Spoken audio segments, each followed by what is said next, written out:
Allah Qur'oni Karimda aytadiki, "Estaizu billah, va lanabluwannakum bi shay'in minal khawfi wal ju'i wa naqsin minal amwali wal anfusi wath thamarat wa bashiris sabirin alladhina idha asabatuhum musibah qalu inna lillahi va inna ilayhi roji'un." Alloh o'zi marhamat qilib aytayapti. Sizlarni biz imtihon qilamiz deyapti. Qarang, imtihonligini isboti. Va lanabluwannakum, biz sizlarni imtihon qilamiz. Qanday imtihon? Alloh aytayapti. Bi shay'in minal xavf, sizlarga xavf solishlik bilan imtihon qilamiz. Xavf ham bir imtihon.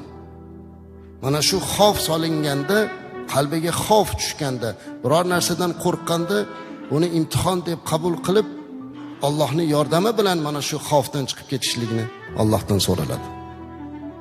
Val ju', ochlik bilan, ya'ni qiyinchilik, mushkullik bilan imtihon qilib ko'ramiz deyapti Alloh taolo. Va naqsi minal amwal, mol dunyoyizni kamaytirishlik bilan imtihon qilib ko'ramiz. Val anfus, o'zlaringizni ichlaringizdan jigar go'shalaringizni, ota-onalaringizni, aka-ukalaringizni, ba'zan shirindan shakar farzandlaringizni olib imtihon qilib ko'raman deyapti Alloh. Bir xilgi insonlar noto'g'ri talqin ham qiladiki, biror bir odamda boshiga birdan bir musibat tushib qolsa, bir falokat uchrab qolsa, yo birdan aytaylik badavlat odam inqirozga uchrab qolsa, kasal bo'lib qolsa, qandaydir bir qiyinchilikka tushib qolsa, ba'zan aytamizki, ha, o'zi haddidan oshib ketuvdi-da, o'zi bundoq bo'luvdi-da, bu Allohning ko'rsatishi shunaqa bo'ladi.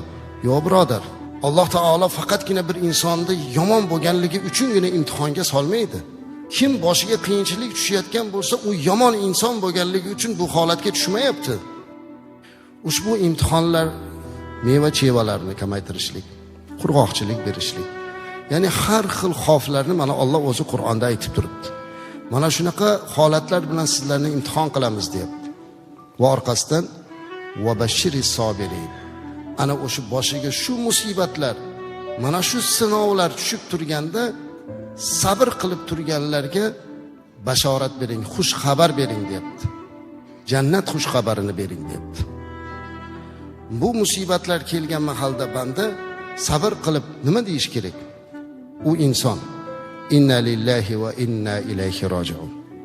Bu istirjo kalimasi azizlar. Bu kalima eng dunyodagi inson mu'min bandani qalbiga eng katta rohat olib keladigan kalima mana shu. Inna lillahi va inna ilayhi roji'un. Hammamiz Allohnikimiz, hammamiz Allohga qaytamiz. Har qanday boshiga qiyinchilik tushganda birinchi aytadigan kalima shu bo'ladi. Payg'ambarimiz alayhisolatu vasallam mana shu kalimani o'rgatdilar. Namuna bo'ldilar.